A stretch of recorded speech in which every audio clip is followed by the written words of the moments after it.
It's time for another Casual Friday. So this week I'm going to update you on a knitting reference book that I mentioned last week. I'm going to update you on my Finish It February projects. And then I'm going to tell you the story about how I found out I was colorblind, only mildly colorblind, how that affects and doesn't affect my daily life, and more importantly, how it affects my knitting life.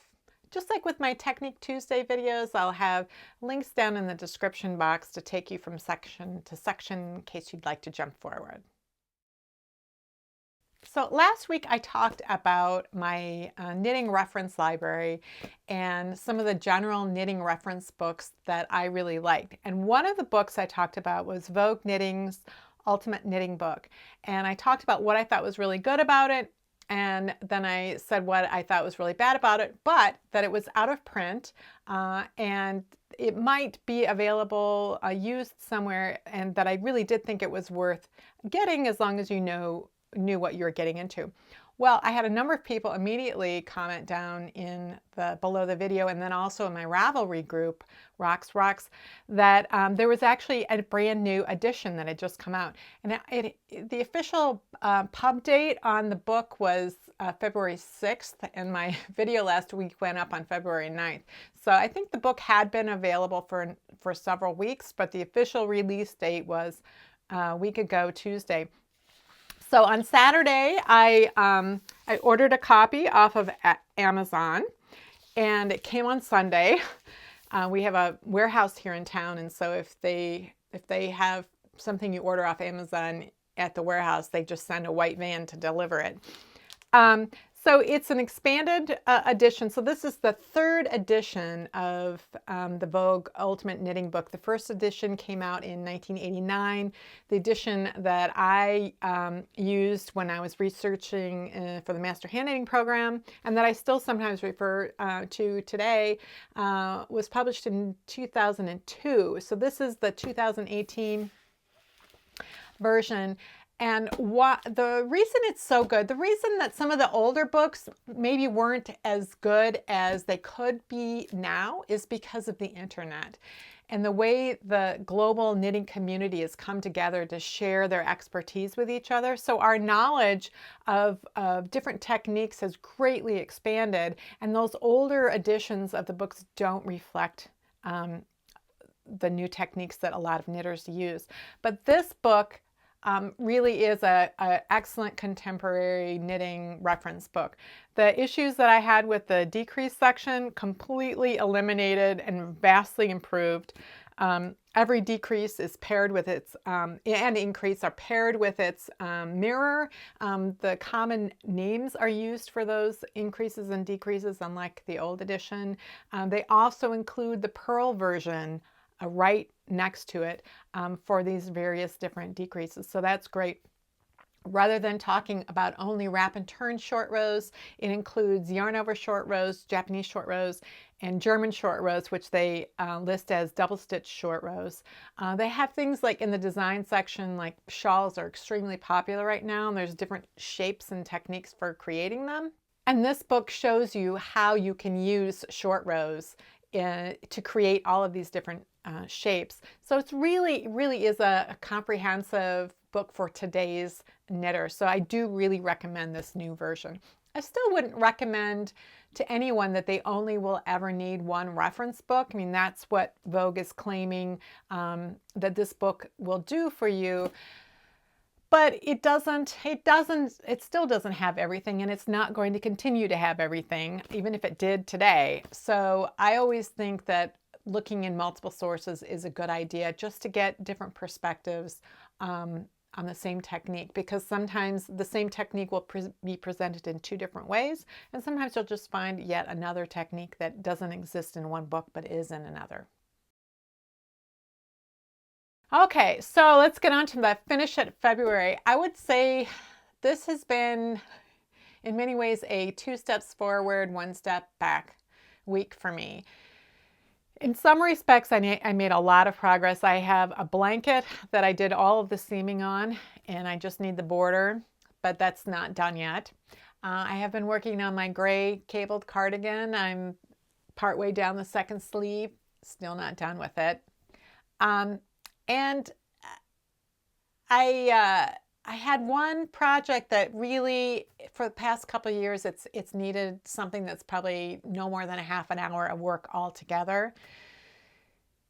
And I attempted twice to do. I just need it's to line a pair of mittens with fleece lining. It's needed these linings for several years.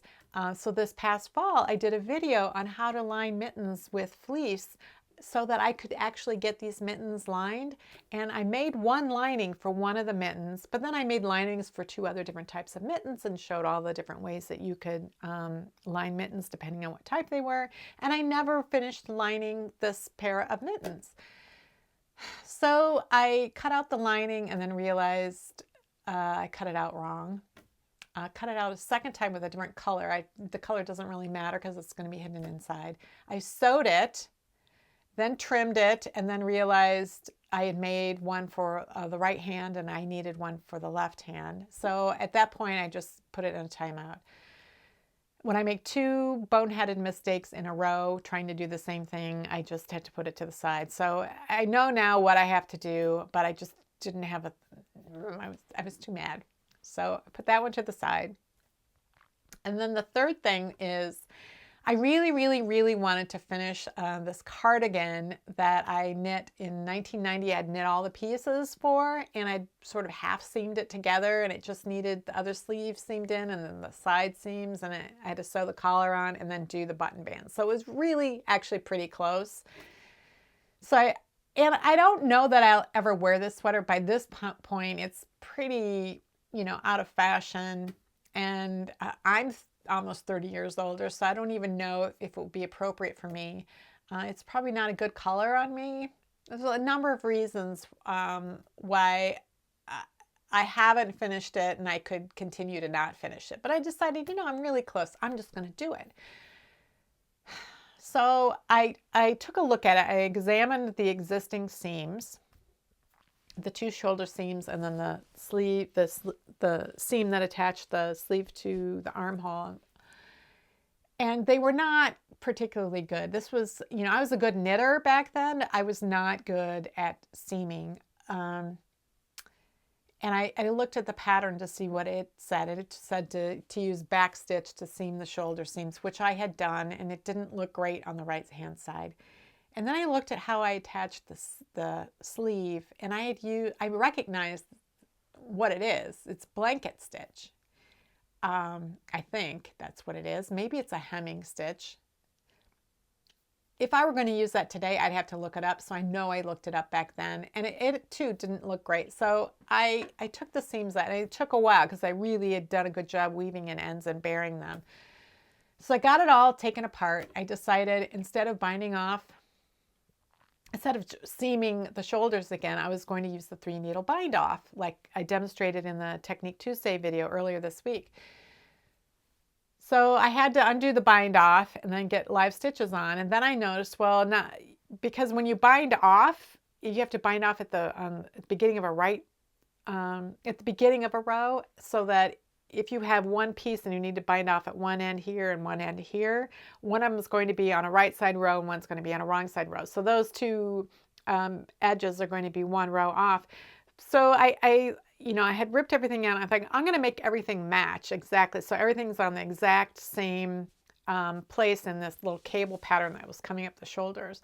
So I did the back, got that all set out, and then I did one of the front pieces, had that match perfectly, did the 3-needle bind off so that was joined, and then I looked at the other front, and I'm like, well, I knew I had ripped this piece back an extra row or 2 because of the way the bind offs had originally been, but it just seemed like if I knit those 2 more rows, I wasn't going to be at the same place. So I was counting up repeats, and it wasn't the same, and I was trying to figure out what was wrong. And I finally decided I'm going to count rows from the ribbing all the way up to the armhole, and then from the armhole all the way up to where the neck bind off is, and then from there on up. And the difference between the 2 fronts was about 10 rows, and they were spread out. So I would expect that the armhole bind-offs would be off by a row because, again, you have to bind off at the beginning of a row. So from the ribbing to the underarm on the seam or on the front that I had done the shoulder seaming on was 50 rows. But on the other side, it was 47. So it should have been 49 or 51 in order to be really well matched. And then the next part up, it was, it's like seven more rows off. And I realized that in order for me to finish the sweater in a way that I would find acceptable would require me to rip that front back all the way to the armhole and then re-knit it. And I don't want to do it. I was ripping the seams out, and this is alpaca, 100% alpaca. I'll show it to you. So this yarn, so let me see. So here is the back of the sweater. So you have those two chain cables going up the front. And then on I guess I did the right front. So this one matches at the top. You can see that they match across the seam. And then this piece does not match, but this is 100% alpaca, and it's kind of fuzzy. And so the thing with alpaca is that it has a lot of drape. It doesn't have much memory or elasticity. So over time, it tends to grow and grow. So if I were to wear this sweater, it would grow over time and lose its shape. And secondly, when I was ripping the seams out, it was shedding all over me. And so it's a sheddy sweater, and it's a color like, this is not a good color for my skin tone. So I wouldn't wear it. And I said, forget it. It's, that's it. I'm done with this sweater. So I have kind of mixed feelings about it. Like, it's been a long time that it's been sitting there kind of waiting to be finished. And am I going to finish it? Am I not going to finish it? And at this point, no. So I will show you what I did finish this week. This is a top that it's actually reversible. So it's got a V-neck, and then on the back it's got this mesh, and you can wear it either way. It's a Nora Gone design. Who else would do something this geometric? And it's linen, and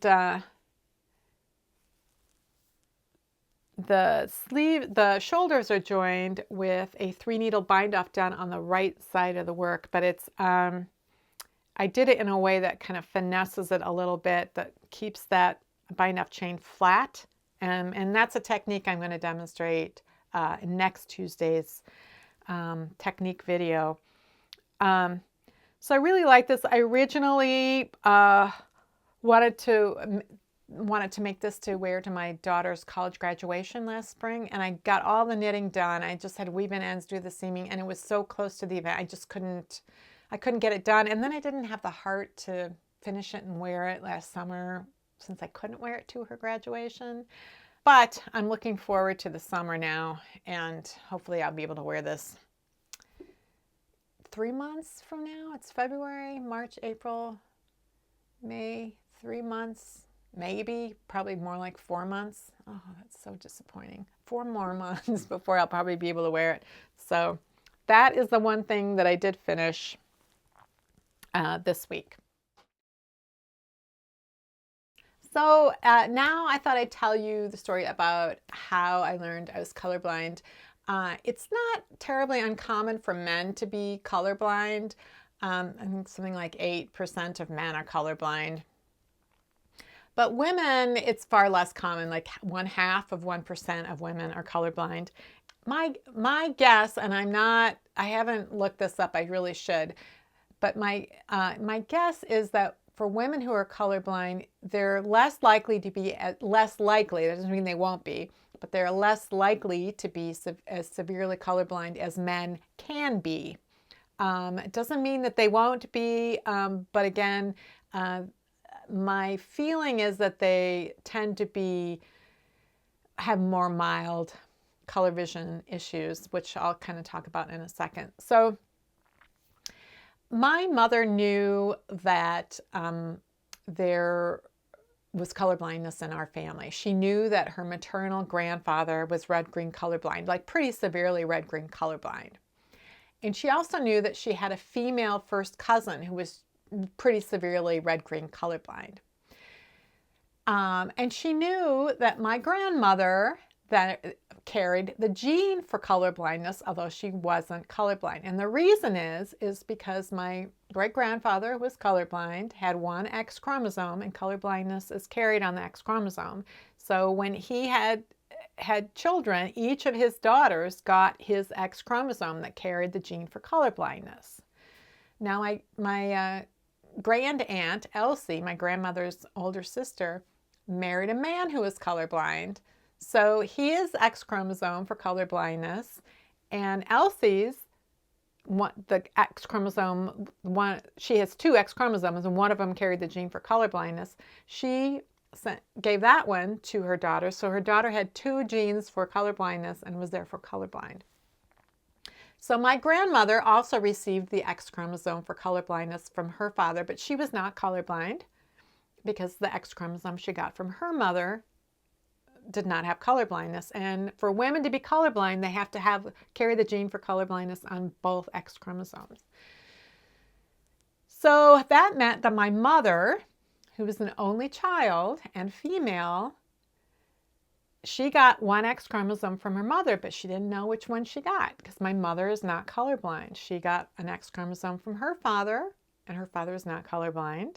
And she got an X chromosome from her mother, but she did not know whether it was one that carried the gene for colorblindness. But she did know that it was possible, and that if she had a son, if my mother knew that if she carried the gene for colorblindness, and if she had a son, there was a 50-50 chance that her son, my brother, would be colorblind.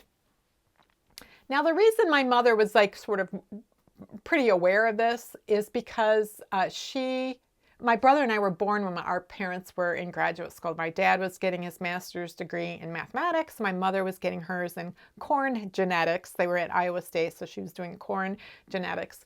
So she was a geneticist, so she understood what the probabilities were of this, and so she was looking for it in my brother. So he was born first.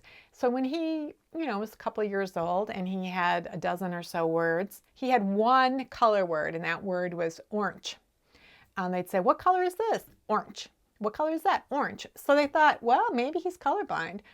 But over time, he learned red, blue, green, and he learned them all, so that was fine.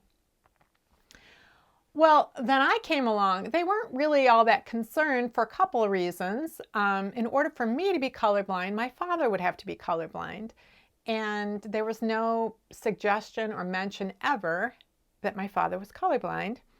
And when I had a dozen words, half of them were color words: red, green, blue, orange, purple. So they were not concerned about me at all. And then when I was 6, my parents separated, and over the course of the next year, they got a divorce. And while that was happening, my mother began applying to graduate school so she could get her PhD in human genetics. So this is the late 60s, so there was a lot of ageism and sexism, especially in the sciences. And so there were a lot of universities who said, "No, you're too old." She was 30. But she did get accepted at Michigan State University. So we were living in Wichita, Kansas. So at the end of my first grade year, my mom, I just finished first grade. My brother just finished third grade. We packed up and we moved to Michigan. And she began working on her PhD in human genetics. So it was either that fall or the next fall.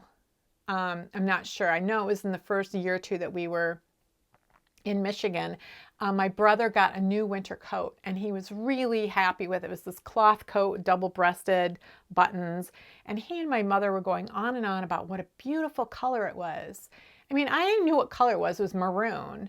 But maroon is the ugliest color to me one, not the ugliest, but one of the ugliest colors.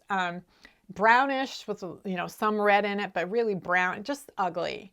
And they were going on and on about what a beautiful color it was. And I said, why do you keep saying that? It's so ugly. You know, and I wasn't concerned about hurting my older brother's feelings. But I was kind of mad about it. It's like, why do you keep saying it's beautiful? It's ugly. And my mother, instead of admonishing me and scolding me for saying, you know, something mean, she's like, huh.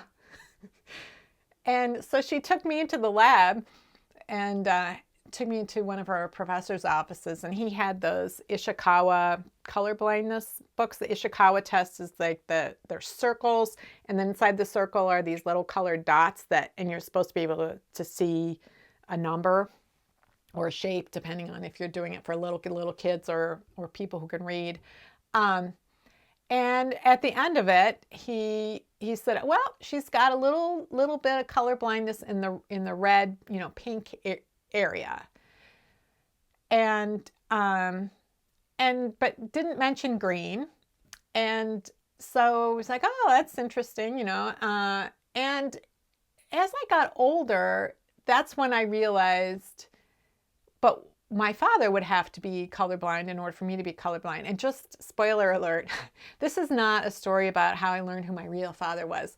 I do genealogy. We've all had DNA testing. He's my father. That's not where this story is going. So, so it was weird to me that my father wasn't colorblind, but I was. Like, that seemed like weird.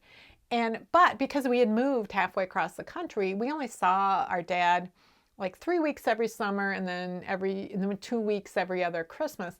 And it never came up because it didn't really interfere. Being mildly colorblind in this little red area where I just hated what I called brick red or maroon, it didn't affect me. I would buy clothes, pick out clothes in colors that were bright and pretty, and I'd use those colors, you know, if I was doing a design of something, coloring or needlepoint or something. So it didn't affect me.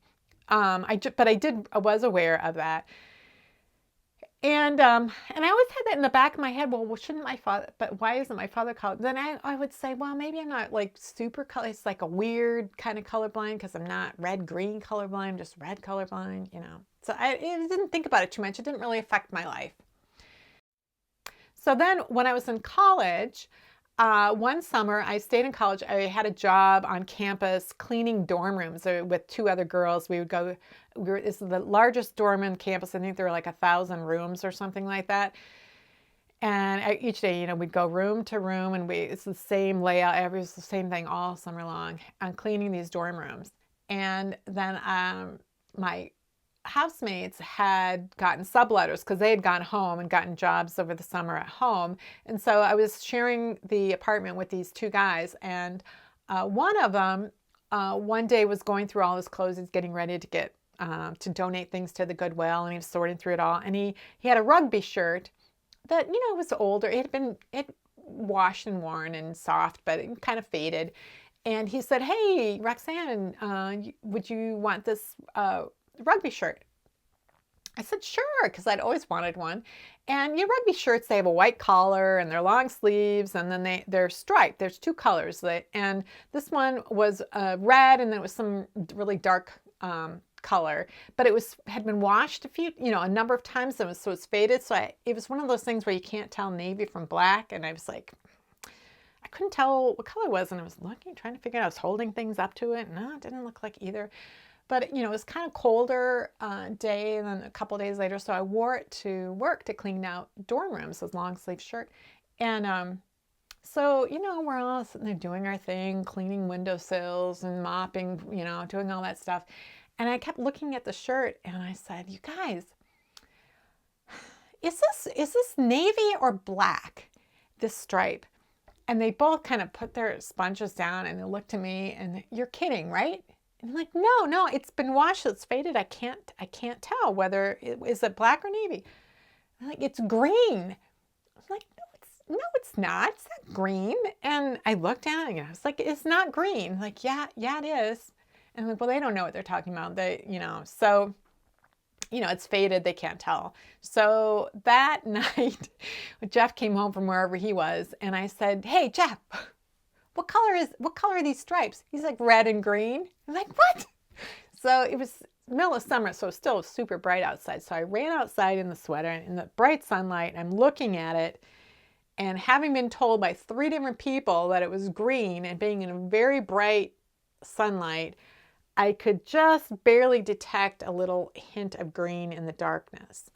And so I'm like, okay, so I am red-green colorblind. So I called my mother and I said, so I have trouble with green too. She goes, well, isn't that interesting? I'm like, how can I be colorblind if is daddy colorblind? She goes, well, I don't know. I'm like, how do you not know? You were married to him and you guys were studying genetics and the mathematics of genetics. And how do you not know he was colorblind? Well, I don't know.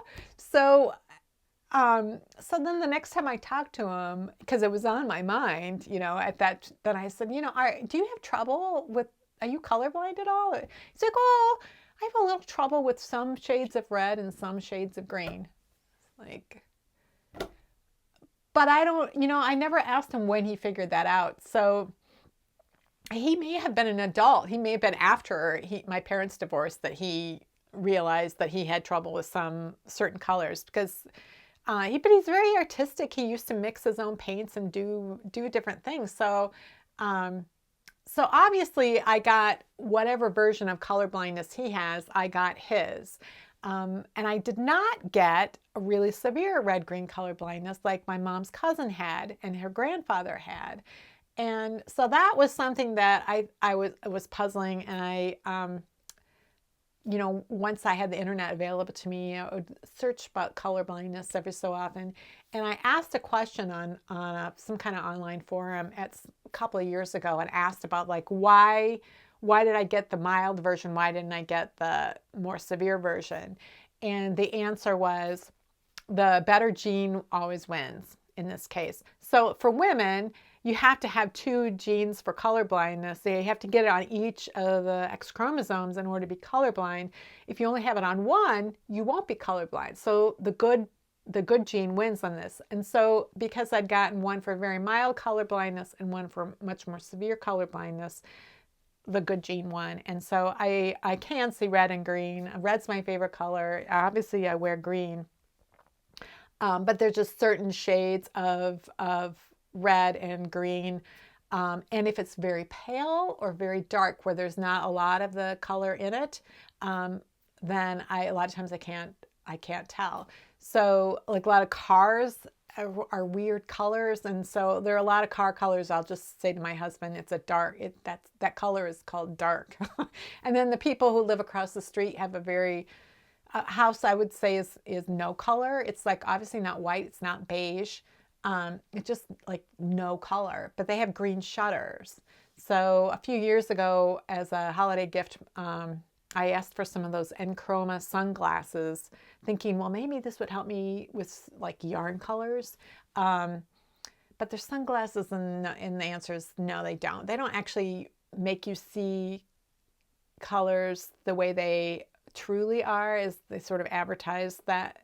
What they do is they take out a span of light wavelengths where the red light and the green light overlap. They take that overlapping part out and separate them so it's obvious what's red and obvious what's green. You don't get them as much muddied overlap. So when I wear the Enchroma sunglasses, then I could tell, oh, the neighbor's house is green. That's why they have those dark green shutters, because their house is light green. Who knew? But then it can take out green too. My husband has a light green sweater that I can tell is light green, and when I wear the Enchroma sunglasses, it looks kind of gold. It doesn't look green at all. So even when I discovered the red and the green, it didn't really affect my daily life. I just became more aware that, oh, when I see these colors that are ugly to me, they're ugly because of the slight color blindness. So it was probably a year or so after I discovered the green issue that I went overseas and I learned to knit. And I mean, I love color. I love bright colors. And I became very interested in Kay Fassett books on and how he used color. But he's a painter and an artist for whom I think color automatically works well. Like he had an affinity for it and then had a lot of practice with it. And so I don't think the way he describes, oh, all you do is you just get a whole mixture of color of different shades of yellows and then you just start blending them together. Well, you do that if you have the budget to buy that many different yarns, or you have a stash that's that old and you can do that. But if you're trying to go to a store and buy colors to make one of those sweaters, that's like a hurdle that can't be overcome. But I loved the Kay Fassett stuff. So when I returned to the United States the first time, and I was finishing my degree, I was living with three girls who, two were in art school. They were seniors in art school, and the other was a grad student in architecture. And so I would show them, these Kay Fassett books. Oh, I'm just dying to buy one of those, but I'm intimidated to buy color. So one of them went to a yarn shop with me, and she showed me how you can look at two different colors and they can look a certain way, and then how when you put them next to each other, they change and how that affects. And I thought, well, that's really interesting, but it's still intimidating and doesn't really inform me for picking colors out myself. So for my birthday, so it was a couple months before I was leaving to go to New Zealand, they went to the yarn shop and they bought me a bunch of yarns to make, so I could make myself a vest, Kay Fassett vest. So that was a thrill, because then I didn't have the anxiety of trying to pick the colors, and they did it for me. But otherwise, in those early years, I did a lot of color knitting, a lot of intarsia, some stranded color work. But what I typically did, because the way I knit is I find a pattern that I want and then I buy the yarn for it. And typically, if I would buy a pattern in a yarn shop and it was a pattern that was from a yarn company, then they carried that yarn. And so I would make the thing that was in the picture. And so I would buy that brand yarn and those particular colorways, and I would make that sweater. I didn't do that with texture. Obviously, I could do whatever I wanted with texture. But with color, I didn't have the confidence that I could figure out the right colors from a different company. Never mind trying to figure out, I didn't really understand about yarn weights and stuff. So I just didn't have the ability to do substitutions like that. So, when my oldest daughter was 2, I got one of those Dale yarn baby books, pattern books. And there was a sweater pattern in there I was dying to make. Well, because I could buy the pattern at the yarn shop and they carried those yarns, and it was current yarns, I could get exactly those colors. So I made this little sweater right here for my daughter, but these are the colors that were in the pattern that the pattern called for. This is, I think, 5 or 6 different colors. There's no way I could have picked different colors or a different yarn company and tried to make it come out. I wouldn't have been able to do that. So that, and then that sweater that I think it was last week or the week before, the one that had all of the colors. This has 6 colors in it. This was a kit. It was again a book. Sasha Kagan. I had a couple of her books, and loved this sweater in that book. But these were all Rowan yarn books. These are UK designers, and Rowan was kind of new back then. It wasn't in all the shops here, and I couldn't have picked the colors out. So when I got a kit, then it was all picked out. I didn't have any trouble figuring out which color was which. I could do that. But picking the colors out and making substitutions was not something that I was confident about. And I didn't have a background. It's not like I grew up in a house with a mother she's a scientist. She didn't know anything about fashion, didn't know, she's like, oh, you're brunette. You should wear peach and brown together. This is the fashion advice I got from my mother. So, she didn't know how to use color. That wasn't something she did either. So I didn't grow up with that or surrounded by that. So I didn't have the confidence or just the background in doing that. So when it came time to do the Master Hand Knitting program, there were 3 different projects where we had to pick 4 colors. and work the project in 4 colors. So one of them was, two of these projects were in level 2. One of them was an argyle sock. And so my trick for that was to find one yarn company and find 3 colors from the same company. So these light pink, medium, and dark pink. And then I just had to find one contrast color, which was the gray contrast lines. So I thought, oh, that's a great trick. You just get yarn from the same company, because then you know that the different hues or shades, I'm not sure if these are hues or shades. That's a great trick. Then I can use that for when I do stranded color work. Only you can't do that with stranded color work. It's different. So I knit, I don't know, so the second project in level 2 was a Fair Isle mitten. So it was a mitten that's mostly one color, and then there's a band of Fair Isle knitting around that you had to incorporate the background color, but then also a couple other colors. And I tried the pink thing with the contrast. That didn't work because you're always alternating 2 colors, and it didn't work. So I finally ended up with something that I thought I'm pretty sure is ugly, and I didn't know what else to do. So this used the medium and the dark pink that I'd used in the sock, and then I used a blue and a yellow. And this is not pretty. I know it isn't. But I didn't know what else to do. I knew I needed a light and a dark, in here, and I just didn't know. I didn't know what to do. So, and then in level 3, we had to design 2 garments. One was a hat, one was a sweater. One had to be Aran cables, and the other had to be Fair Isle, so stranded color work. And the Fair Isle had to have at least 4 colors.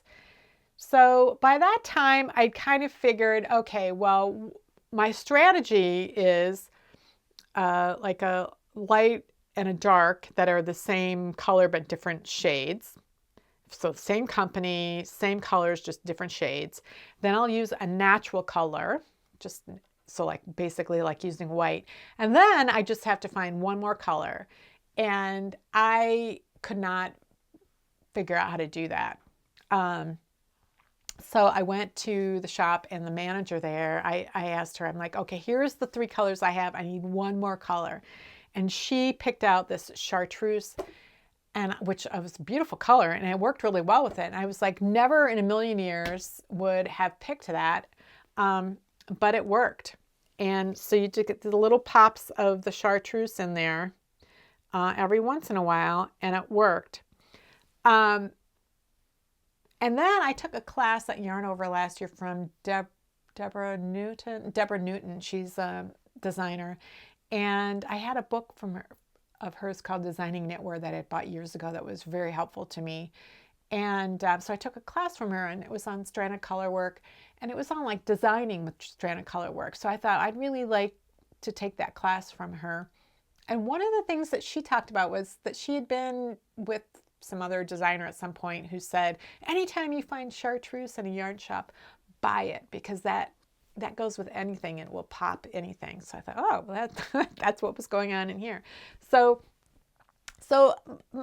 what I really like to do someday is to figure out a way to sort of systematically figure out where that line is between the limitations of my actual ability to perceive things and the limits of my confidence, so that I can push those boundaries and learn more about color and using color in a way that I can feel confident. Because I just don't. I have other people help me, which is okay, but it limits my creativity. It's like it's handing my creativity over to somebody else, where I don't always want to do that. But so one of the ways that this color issue has hampered me is just my confidence in knowing that what I've picked out is okay. Because if I like it, usually some other people will like it.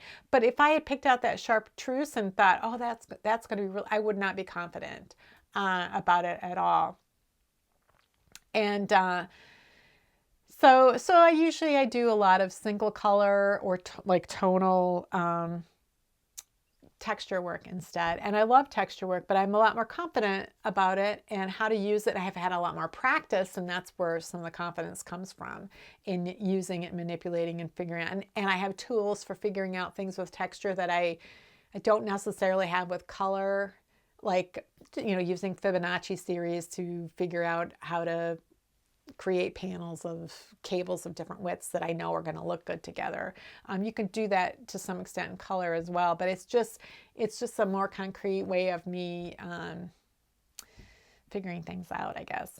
So one of the ways that it affects my daily life, I think once I was sort of coming into adulthood, and then just as I get older, you start accumulating experiences where you realize, oh, that's a color issue. Oh, that's another color issue. When I had my first sort of real job, I was working at Honeywell in the corporate environment in IT. It was rolling out PCs and things on the desks of business people in the early days of that. And we had in our like support room, tech support room, we had a plotter. It was like it had like little marker pens and 6 different things. So if you wanted to make a graph of something or a pie chart or something, it would color it. It was before color printers, so it would color it in. So I had these 6 pens. You had to make sure the pens were all in the right spots for it to do it. And my mother was in town. She came to visit me, and I was showing her around, and I said, "Oh, let me show you. I'll print out this color graph." And then we went into where the plotter was, and I was looking through. It had that kind of smoky brown or smoky gray plastic hood covering, and I was looking through, and I went, "Oh no, the colors are mixed up. I have the purple and the blue mixed up." And so I lifted the hood up, and then I could see, no, it wasn't the right spots. I'm like, well, that's weird. And I put the hood down, and I was like, that's so weird how it looks so different through there. My mom's like, honey, it's because you're colorblind. So then I started becoming aware that dim light or things like seeing something through a smoke color, something that would alter the natural light, affected my color vision more than it affected other people. So that I started accumulating. And then my husband has 2 things going for him he's got a lot of things going for him, but when it comes to like color, like first of all, he has a mother who's good fashion sense, and he learned about color and matching different things, and that was part of his growing up environment, and he's got good color vision. And his 2 favorite colors are maroon and olive green.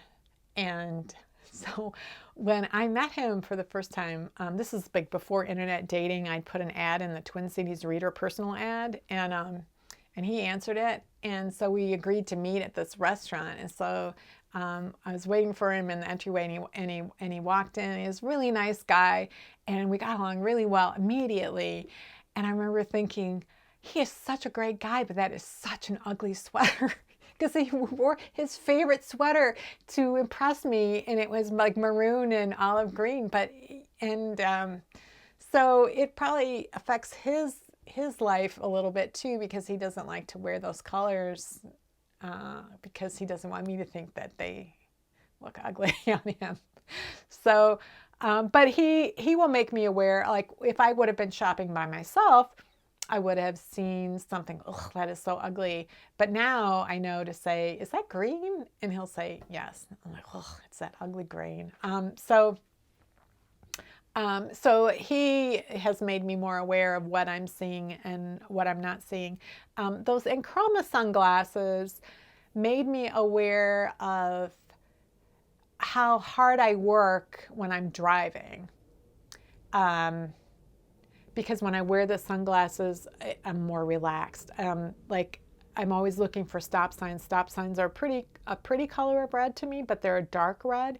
And when from the distance of a block, it's especially if it's in shade, I have a hard time seeing it. So I am constantly, when I'm driving, I'm looking for signs, street signs and stop signs and things like that, to just to make sure I can see them.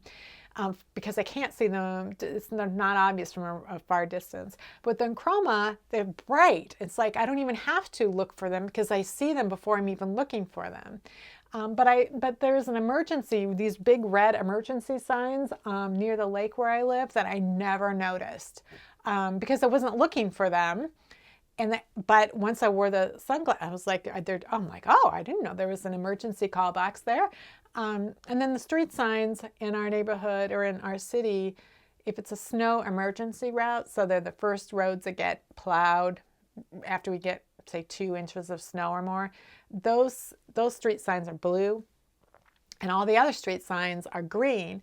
And you never know what corner a street sign is going to be on, so I'm always, looking for them. But the sunglasses on, then they're really bright green, and highway signs are much brighter green. It just makes it easier to see what I'm doing in my daily life, which I wouldn't have known. But they don't help me with my